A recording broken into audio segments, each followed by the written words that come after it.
So we're going to talk about Joe Biden's immigration policy, which everybody told me I had to vote for Joe Biden because of kids in cages.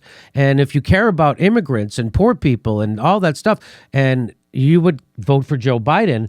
But here is MSNBC going to tell you that, you remember when he said, Trump is so bad for immigrants, you got to vote for Biden. Turns out, guess who's worse for immigrants than Trump? Joe Biden. Now, let's remember this factoid. This is an interesting fact because everyone thought when Trump became president, he was going to ramp up the deportations. That's what people thought was going to happen.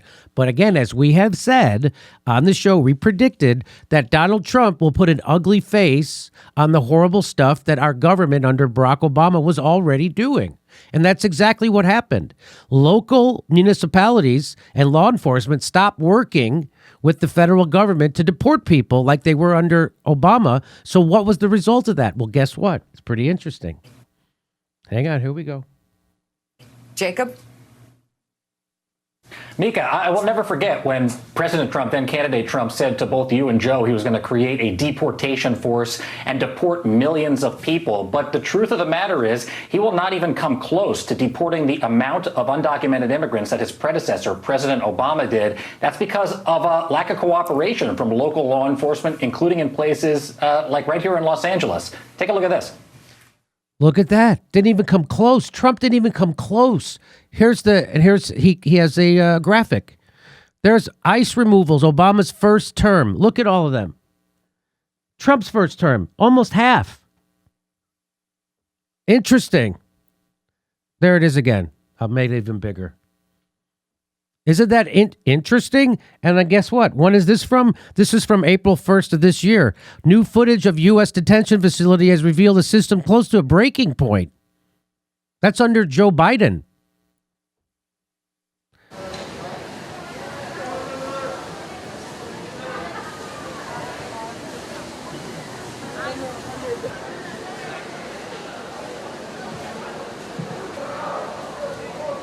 This is under Joe Biden.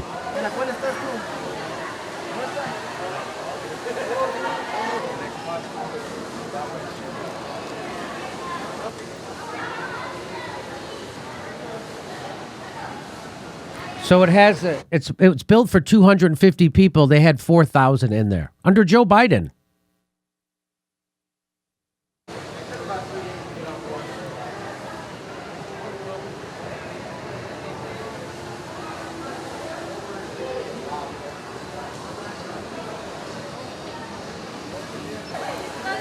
They say the influx of people have been triggered by the president himself. Well, guess what? Joe Biden also, when California banned private prisons for immigrant detention centers, guess what Joe Biden did? Last week, lawyers now representing the Biden administration urged a panel of judges on the U.S. Ninth Circuit Court of Appeals to repeal that law. Joe Biden's on the side of private prisons and sticking immigrants in them. And now I get to this article by Jacobin. Joe Biden beat Donald Trump, then stole his immigration policy. So you want to know what's happening right now? This is what's happening right now. Remember the U.S. government's horrible treatment of migrants? For about 4 years, no issue was more important. Kids in cages and other monstrosities that were widely and often incorrectly cast as Donald Trump innovations served as a perpetual news fodder. They were an omen of incipient U.S. fascism, marked Trump himself as a fascist dictator to be, and comprised one of about 3 or 4 core outrages used by Democratic partisans to stress the moral urgency of voting for Joe Biden no matter what. Remember this? Remember that? That was from 2019. I'll never forget this because it was the moment I saw with my own eyes that the America I love was becoming a nation that steals refugees' children from their parents and caged them.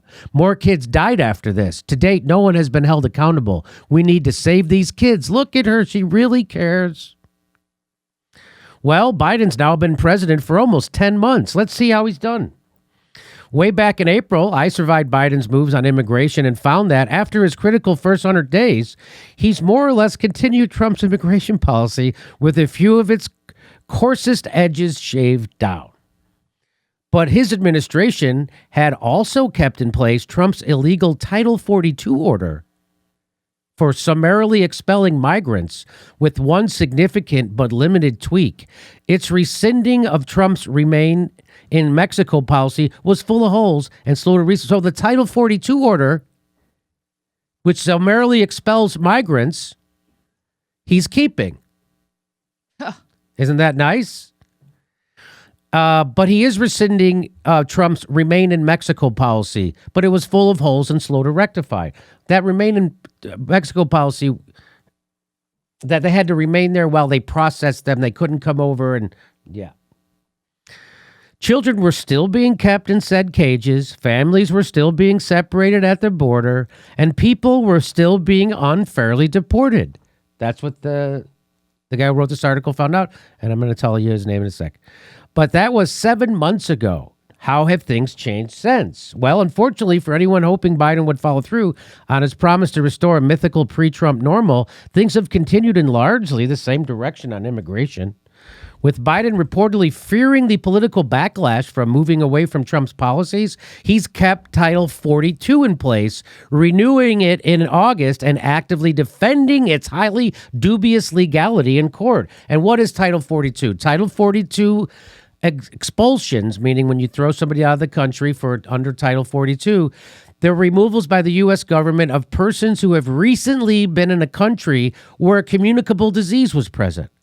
The extent of authority for contagion-related expulsions is set out by the law, and the Trump administration used this provision, Section 265, to generally block land entry for many migrants. The program has been continued by the Biden administration. So they're still doing that, and I say highly dubious because by letting authorities simply expel without due process anyone that turns up at the border, ostensibly to protect public health by preventing these migrants from coming in and spreading coronavirus in the country, they're denying them the right to asylum, an unambiguous violation of U.S. immigration law. So right now, Joe Biden's administration is violating the U.S. immigration law, the right to asylum. Where's the screaming about it? There isn't any. Title 42 may have been the brainchild of actual white supremacist Trump advisor Stephen Miller, but it's Biden's policy now. So Biden has a white supremacist immigration policy that he's implementing. Official CPB statistics show that the 1.2, get this is quite a number.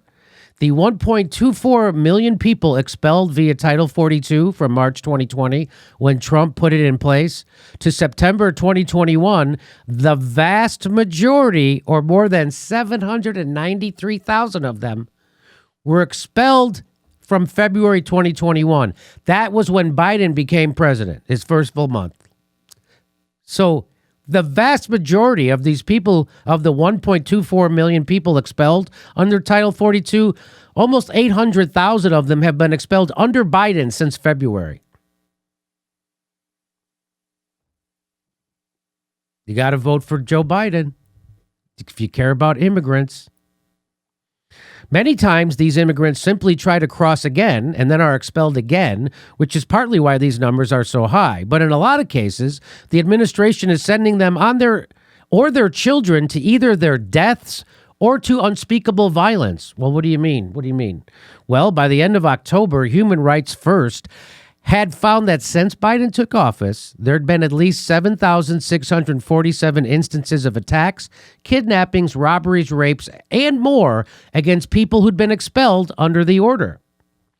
The policy crashed into public consciousness this September when Biden used it to deal with thousands of Haitian immigrants. His administration expelled nearly 4,000 people to Haiti in only 9 days. You remember that's when they were on the horses and people said they were whipping them, but then it turned out they didn't have whips. Nearly half of them were families.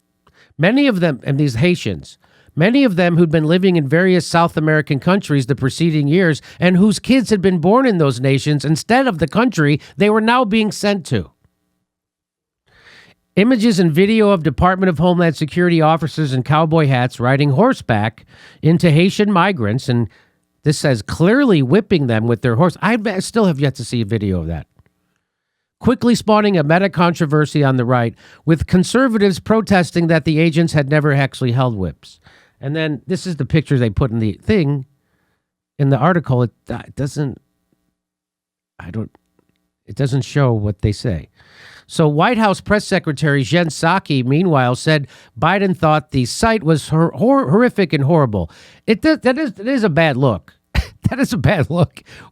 Guys on horses rounding up the poorest people, most desperate people in the world. It's a bad look. White House Press Secretary Jen Psaki, meanwhile, said Biden thought the site was horrific and horrible and insisted it was not who the Biden and Harris administration is, except that's who they are. The White House promptly banned the use of horses. Gotta solve that. But they kept expelling the Haitians by the thousands. Disgruntlement with the policy has been steadily rising. In September, the U.S. Special Envoy to Haiti resigned, saying he would not be associated with the United States' inhuman, counterproductive decision to deport thousands of Haitian refugees and illegal immigrants to Haiti. Wow, why isn't that all over Twitter and Facebook? Why isn't that all over the news? Why isn't MSNBC and CNN blasting that ad nauseum that the guy in charge of immigration, Haiti, is resigned over the inhumane... Where is it? Pointing to the collapsed Haitian government's inability to provide security or basic services, he was followed soon after by State Department advisor Harold Koh, who called the administration's use of Title 42 illegal and inhuman, charging that lawful, more human alternatives plainly exist. So that's two people resigning over it, calling what Joe Biden and Kamala Harris are doing to immigrants inhuman and illegal. Outside of, what is it? I guess it's better when a Democrat does it. Does it make you feel better when a Democrat does it who doesn't tweet mean things? Outside of government, more than 100 organizations who work with migrants and 150 Catholic organizations have called on the Catholic President Joe Biden to end the Title 42 order, among other things. Biden has disappointed immigrant advocates in other less noticed ways. A combination of Trump's immigrant visa ban, the pandemic, the United States' archaic processing systems, and the Biden administration's inability to rectify all this means it allowed at least 100,000 employer-based green card slots to go unused. In what the Libertarian Cato Institute, David Beer, called one of the largest cuts to legal immigration in United States history. Wow. So under Joe Biden, not only are they deporting illegal immigrants at a record pace, they're also making it impossible for legal immigration. That sounds like stuff Trump would do, but it turns out actually that's what the Biden administration does. You think you're voting for something and you're not. Again, this is one-party rule. On the one hand, the administration has started to very slowly review and reverse some very specific deportations ordered under Trump, and has extended temporary protected status to thousands of immigrants fearing danger if they return to their home countries. On the other hand, Biden has sped up deportation of asylum-seeking families, reaching an even faster pace than Trump. And in appointing new immigration judges, he's drawn solely on prosecutors, the military, and immigration officials. Jesus. Arrests of the undocumented immigrants have fallen to the lowest figure in a decade, and Biden has placed limits on both where agents can make arrests and what kind of immigrants are targeted. Yet he's also defended numerous restrictionist Trump policies in court, which are aimed at cutting the number of documented migrants entering via legal routes. And his administration is creating an intelligence gathering cell to identify and keep tabs on large movements of migrants coming up from south of the border. Meanwhile, the detention conditions that sparked so much outrage under Trump go on. An Amnesty International USA report released in June determined the administration continues to rely on a blanket policy of mass detention for those turning up at the border, where migrants are kept in squalid, abusive conditions. That includes the kids in cages that were once a stand-in for Trump's brutal policies.